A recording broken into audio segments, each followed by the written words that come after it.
కిరణ్ సర్కార్ చేతగానితనం వల్ల రాష్ట్రం అంధకారంగా మారిందని వైఎస్ఆర్ కాంగ్రెస్ పార్టీ నేత రోజా ఆరోపించారు. విద్యుత్ కోతలకు నిరసనగా చిత్తూరు జిల్లా పుత్తూరులో జరిగిన ధర్నా రాస్తారోకోలో ఆమె పాల్గొన్నారు. రాష్ట్రాన్ని స్వర్ణాంధ్రప్రదేశ్ గా మార్చాలన్న వైఎస్ ఆశయాలను భూస్థాపితం చేస్తున్నారని రోజా మండిపడ్డారు.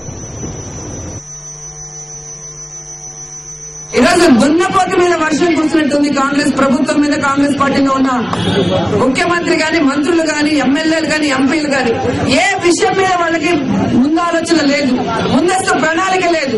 కేవలం వాళ్ళ కుర్చీలు కాపాడుకోవడంలో లేదా జగన్ గారిని కేసుల్లో ఇరికించడంలో ఉత్సాహం చూపిస్తున్నారు తప్ప ప్రజల గురించి ఏ విషయంలో అయినా ఆలోచిస్తున్నారని నేను ప్రశ్నిస్తున్నాను.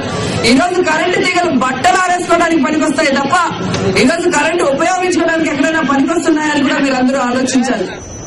ఇటు హైదరాబాద్ లోని కొత్తపేటలో ట్రాన్స్కో డీఈ కార్యాలయాన్ని వైఎస్ఆర్ కాంగ్రెస్ పార్టీ ముట్టడించింది. డీఈ ఆఫీస్ వద్ద ఎంపీ మేకపాటి రాజమోహన్ రెడ్డి ధర్నా చేశారు. ప్రభుత్వ అసమర్థత వల్లే రాష్ట్రంలో చీకట్లు అనుకున్నాయని మేకపాటి ఆవేదన వ్యక్తం చేశారు. పాలించే హక్కు కోల్పోయిన ప్రభుత్వ పెద్దలు తక్షణమే పదవుల నుంచి వైదొలగాలని ఆయన డిమాండ్ చేశారు.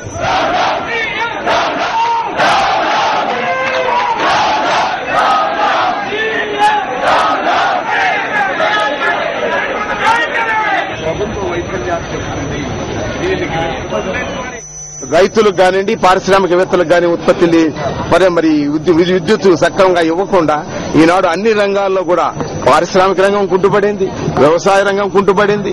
మరి రాష్ట్ర ఆర్థిక పరిస్థితులు ఎలా ఉంటాయో భవిష్యత్తులో రాష్ట్ర ప్రజానీకం అసలు ఎలా బ్రతకాలనేది కూడా ఈ రోజు ఆందోళన కలిగిస్తున్నటువంటి విషయం. ఈ రోజు కాంగ్రెస్ పాలిత రాష్ట్రమైన ఆంధ్రప్రదేశ్ ముఖ్యంగా కేంద్రంలో మరి ప్రభుత్వాన్ని ఏర్పరచడానికి 2 సార్లు అవకాశం కల్పించినటువంటి రాష్ట్రాన్ని ఇంత చిన్న చూపు చూడడం అనేది చాలా దురదృష్టకరమైనటువంటి విషయము. అందువల్ల ఈ రాష్ట్ర ప్రజలందరూ కూడా దీన్ని ఖండిస్తున్నారు. ఈ రాష్ట్ర ప్రభుత్వాన్ని కూడా పరిపాలించే హక్కు కోల్పోయిందని కూడా మరి వెంబడే మీరు మరి కుర్చీ నుంచి దిగిపోవాల్సిన అవసరం ఉందని కూడా వైఎస్ఆర్ కాంగ్రెస్ పార్టీ తరఫున